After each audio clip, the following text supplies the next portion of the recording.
अस्सलाम वालेकुम दोस्तों, मैं हूं अज़हर काज़मी और आप देख रहे हैं काज़मी अली काम। दोस्तों, ये एक 32 इंच का चाइना का पीस है।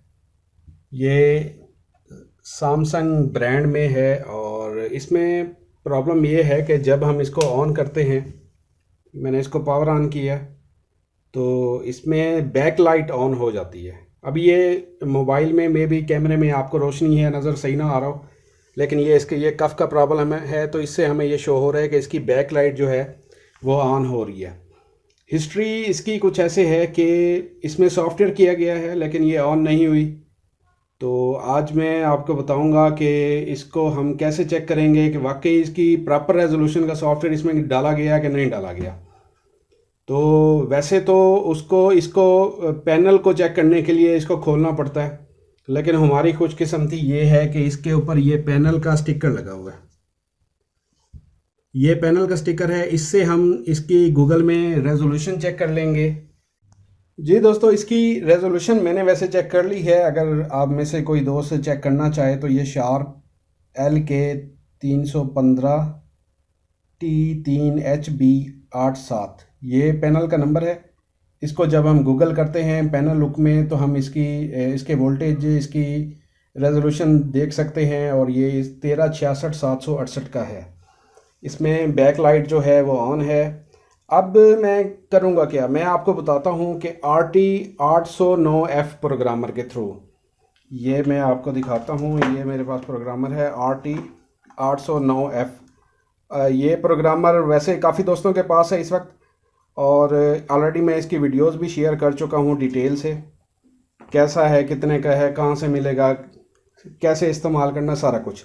तो इसकी VGA ISP के थ्रू हम सीरियल प्रिंट के थ्रू चेक करेंगे कि इस वक्त इसमें कौन सी रेजोल्यूशन का सॉफ्टवेयर डला हुआ है। तो अब मैं करता क्या हूँ, प्रोग्रामर को मैं कनेक्ट कर लेता हूँ इसकी ये VGA पोर्ट के साथ यहाँ पे, और दूसरा इसका जो है ये VGA ISP के साथ कनेक्टेड है, और फिर मैं इसको जो है USB से अपने सिस्टम के साथ कनेक्ट कर देता हूँ। तो ये मेरे लिए काफ़ी आसानी हो जाएगी। इसको पहले तो ट्राई करते हैं ना बगैर खोले।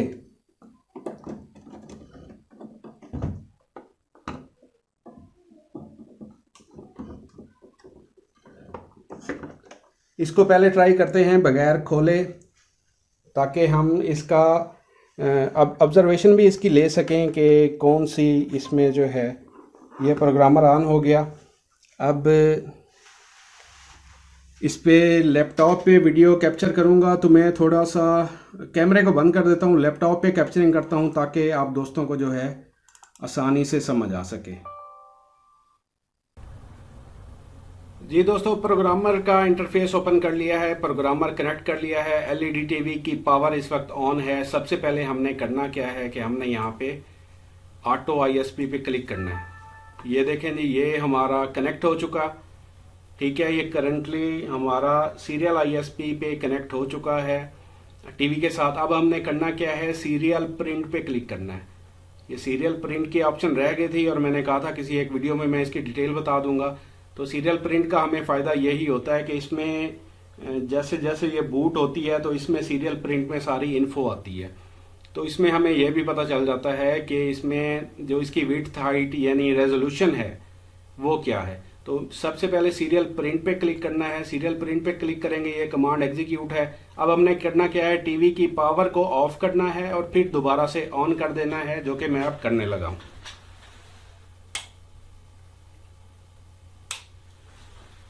जी दोस्तों, ये दोबारा से मैंने इसे ऑन किया। ऑन करने के बाद ये थोड़ा सा टाइम लेता है, जैसे जैसे टीवी बूट होता है तो ये डाटा रीड होता रहता है।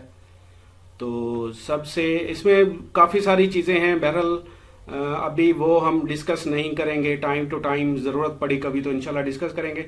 सबसे एंड में देखें यहाँ पे कीपैड इनिशियलाइज ओके पे, ये देखें तो इसमें विड्थ और हाइट हमें यहाँ पे शो हो रही होती है। ये विड्थ है 1920 और 1920 के 1080 इसकी हाइट होती है। 1920 1080 इसकी हाइट है। तो ये 1920 1080 का यानी फुल HD का सॉफ्टवेयर हो गया। और जो हमारा पैनल है, पैनल हमारा है वो भी किसी दोस्त का एतराज़ ना हो तो हम उसको भी यहाँ पे चेक कर लेते हैं। वो हमारा जो पैनल है वो है 1366-768 का। वो है जी शॉर्प LK315। ये है HB87 वाला जी। ये पैनल है, इसको ये मैं आपको बता देता हूँ कि इसमें जैसे हमने ये किया तो इसमें ये देखें, सबसे पहले यहाँ पे भी आ रहा है 1366-768 और पैनल लुक है। इसमें अगर बाहर से ही हमें नज़र आ गया, मज़ीद इसको अंदर से खोलने की ज़रूरत नहीं है। तो ये 31/5 इंच का पैनल है और 1366-768 इसकी रेजोल्यूशन है। तो इसमें जो हमें रेजोल्यूशन शो हो रही है, विड्थ इसकी 1920 है और हाइट इसकी 1080 शो हो रही है। इसका मतलब ये है कि इसमें ये जो सॉफ्टवेयर किया गया है फुल HD का किया गया है, जबकि हमारा पैनल जो है वो HD है। तो साफ ज़ाहिर है वो फिर डिस्प्ले तो नहीं देगा, सेट हमारा ऑन भी हो जाता है और बैकलाइट भी ऑन हो जाती है, लेकिन ग्राफिक्स नहीं बनती रॉन्ग रेजोल्यूशन होने की वजह से। यहाँ से हम इसको क्लोज कर देंगे। क्लोज कर दिया। अब हमने करना क्या है, यहाँ से हमने इसको जो है ऑटो ISP हमारा कनेक्टेड है, तो यहाँ से हमने करना क्या है, इसको अपना सॉफ्टवेयर राइट करना है अब हमने। लेकिन पहले हम वेरीफाई करेंगे कि इसमें बोर्ड कौन सा इंस्टॉल है। इसकी इंफॉर्मेशन में यहाँ पे बोर्ड शो होता है। ये सबसे ऊपर जो था यहाँ पे देखें, ये बोर्ड VST56PB706, ठीक है, ये इसका बोर्ड शो हो रहा है। ये हो सकता है जो सॉफ्टवेयर हमने किया है वो वाला बोर्ड हो, और हो सकता है ये यानी V56 फैमिली का ही बोर्ड होगा इसमें। लेकिन ये आगे जो PP है इसका, ये कुछ भी हो सकता है, 801 भी हो सकता है, 826, 818, इस किस्म के ये काफ़ी सारे मॉडल्स होते हैं। एक दूसरे को सॉफ्टवेयर इनके तकरीबन लग जाते हैं। असल में जो ये होता है VST V56, ये मेन चिपसेट का ID है, यानी 56 की चिपसेट इसमें लगी हुई है। तो इसके अलावा इसमें ये रैम भी शो हो रही होती है, DDR2 की रैम लगी हुई है 64 MB की। बाकी सारा कुछ इसका पास ऑन, ये बाकी चीज़ें अगर ज़रूरत पड़ी तो बाद में डिस्कस करेंगे। तो ये हम फिलहाल इसका जो बोर्ड है पहले वो वेरीफाई कर लेते हैं कि इसमें बोर्ड कौन सा है। तो उसके बाद फिर हम इस पे ऑटो ISP के थ्रू ही, VG ISP के थ्रू ही सॉफ्टवेयर अपडेट करेंगे और इंशाल्लाह सेट को ऑन करेंगे। तो अभी सेट को खोलते हैं और देखते हैं इसमें बोर्ड कौन सा है। जी दोस्तों, इसको ओपन कर लिया है मैंने। ओपन करके इसका बोर्ड हमने कंफर्म करना होता है कि बोर्ड इसका कौन सा है। तो ये TP V56.PB 826 का बोर्ड है। V56 की मेन चिप इसमें लगी हुई है और इसके अलावा इसमें यहाँ पे ये पैनल का स्टिकर लगा हुआ है, वही पैनल नंबर LK315T3HB87, वही पैनल स्टिकर जो बाहर लगा हुआ था वही इसके अंदर लगा हुआ है। अब हमने करना क्या है, VG ISP के थ्रू ही इसका सॉफ्टवेयर करते हैं। पहले इस बोर्ड का सॉफ्टवेयर ढूंढते हैं 1366 वाला, और फिर इसमें ISP के थ्रू हम उसको लोड करते हैं। मैं इसको दोबारा से कनेक्ट कर लेता हूँ VG ISP को और फिर लैपटॉप पे लेके चलता हूँ, आपको दिखाता हूँ कि इसका सॉफ्टवेयर कैसे लोड होगा। जी दोस्तों, इस वक्त हम लैपटॉप पे हैं। प्रोग्रामर का इंटरफेस ओपन कर लेते हैं और सबसे पहले हमने करना क्या है, ऑटो ISP पे क्लिक करना है। ऑटो ISP पे क्लिक करेंगे तो ये हमारा कनेक्ट होगा, लेकिन इस वक्त ये मैसेज आ रहा है चिप इज़ नॉट रिकॉग्नाइज्ड का। तो इसकी दो रीजंस हो सकती हैं, या तो आपकी VG ISP वाली केबल सही कनेक्ट नहीं है, या फिर आपके टीवी की पावर ऑन नहीं है। जहन में रखिएगा, आपके टीवी की पावर ऑन होनी चाहिए, स्टैंड बाई पे होना चाहिए, केबल सही से कनेक्ट होनी चाहिए। इस वक्त मैं पावर ऑन कर लेता हूँ, फिर दोबारा हम इसको ऑटो ISP करते हैं तो ये मैसेज कनेक्ट का शो होगा। ये कनेक्टेड का मैसेज, ये हमारी डिटेक्शन हो गई है चिपसेट की। अच्छा जी, अब करते क्या है, आपने अगर रीड करना है, सेव करना है तो इसको रख लें। मैं आगे बढ़ जाऊंगा, मैं इसका बैकअप नहीं लेने वाला। मैं ओपन करके इसका जो सॉफ्टवेयर मैंने रखे हुए हैं वो मैं इसमें लोड करूंगा। ये जो सॉफ्टवेयर की कलेक्शन है ऑलरेडी मैं अपनी वेबसाइट पे शेयर कर चुका हूं और डिस्क्रिप्शन में इंशाल्लाह इसका मैं लिंक भी दे दूंगा। ये सारे टेस्टेड सॉफ्टवेयर हैं। इस वक्त मैं इसमें ये देखें R842 लिखा हुआ है इसके साथ, तो इसका मतलब ये होता है कि ये ट्यूनर का नंबर है इसका। ये 1366-768 है। तो हम इसको ओपन कर लेते हैं और और इसके बाद हमने इसको राइट कर देना है। तो राइट करेंगे, ये ऑटो इरेज शुरू हो जाएगा, उसके बाद ये राइट करेगा, राइट के बाद फिर ये वेरीफाई करेगा। बहरहाल ये स्टार्ट राइटिंग हो गया, इसको मैं यहाँ पे स्किप करूंगा ताकि वीडियो लंबी ना हो, फिर आगे चलते हैं।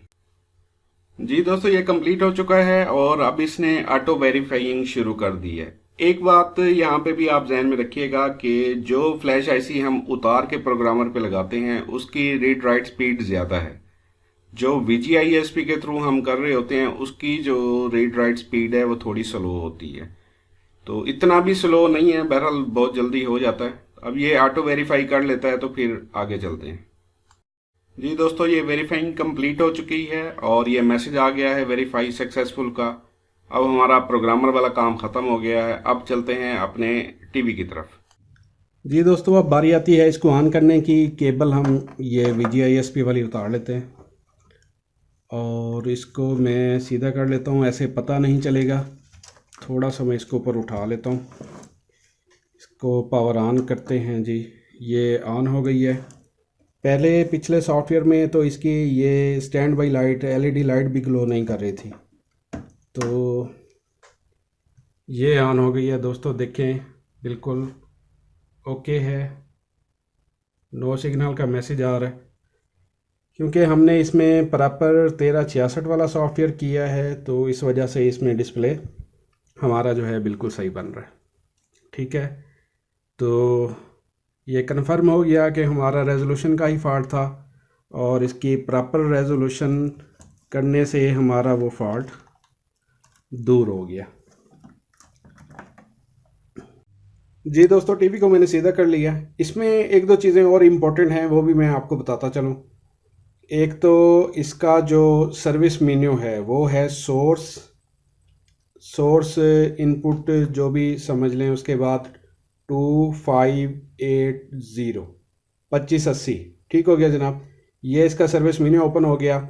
इसमें काफ़ी लोग मुझसे सवाल कर रहे होते हैं कि हमारा जो टीवी है उसकी स्क्रीन उल्टी हो गई है। स्क्रीन हमने उल्टी यानी उस एक कंडीशन है कि उल्टी रीसेट करने से हुई है, उसकी बात नहीं कर रहा। एक ये है कि उन्होंने कार्ड चेंज किया या पैनल चेंज किया तो उसकी वजह से तस्वीर उल्टी आ रही है। तो इसमें पैनल सेटिंग होती है, जनरल सेटिंग होती है। हर कार्ड में पैनल सेटिंग नहीं होती। तो सबसे पहले इसकी जो है ये जनरल सेटिंग है, जनरल सेटिंग को देख लेते हैं। इसमें चले जाएंगे। इसमें यहाँ पे दो चीज़ें हैं जो सेट करने वाली होती हैं। एक पहला पावर मोड है, ये स्टैंड बाई है, ऑन हो गया, लास्ट हो गया। इसके बारे में ऑलरेडी मैं डिटेल से बता चुका हूँ, ये स्टैंड बाई पे रहना। दूसरा इसका लोगो है। अगर इस सॉफ्टवेयर में इसमें कैप्चर की ऑप्शन नहीं होती, तो अगर कोई इसमें लोगो ऑलरेडी लगा हुआ है तो आप उसको ऑन या ऑफ कर सकते हैं, बस इतना कर सकते हैं और इसमें कुछ नहीं कर सकते आप। और इसके अलावा इसमें होटल मोड की ऑप्शन भी थी, वो भी आप ऑन कर सकते हैं। अब आते हैं पैनल सेटिंग में। पैनल सेटिंग में यहाँ पे आप इसकी LVDS सेटिंग कर सकते हैं, मैपिंग एडजस्ट कर सकते हैं, बिट्स एडजस्ट कर सकते हैं। उसके बाद स्वैप चैनल को आपने कभी नहीं छेड़ना होता। और इसके बाद जी आप इसमें बैकलाइट की भी ऑप्शन है। इसमें ये PB826 कार्ड है, इसमें बैकलाइट की भी ऑप्शन है, 0 से 100 तक दी हुई है। और इसमें मिरर की ऑप्शन है। ये दो सवाल कर रहे होते हैं कि हमारी जो पिक्चर उल्टी आ रही है तो उसका क्या करें। जिस कार्ड में मिरर की ऑप्शन है, देखिए मिरर मैंने ऑफ किया तो ये उल्टी हो गई तस्वीर। तो जिस बोर्ड में मिरर की ऑप्शन है वहाँ से तो हम इसको उल्टा सीधा कर सकते हैं, लेकिन जिस बोर्ड में मिरर की ऑप्शन नहीं है फिर हमें उस में फ्लिप वाला सॉफ्टवेयर करना पड़ता है, मिरर वाला उल्टा सॉफ्टवेयर करना पड़ता है। वो सॉफ्टवेयर अलग अलग मिल जाते हैं। ये चीज़ आपको बताना थी। और बाकी ये सेट ओके। अब तो ये थी दोस्तों आज की वीडियो। उम्मीद करता हूँ आपके नॉलेज में काफ़ी इजाफा हुआ होगा। नेक्स्ट वीडियो तक के लिए अल्लाह हाफिज़।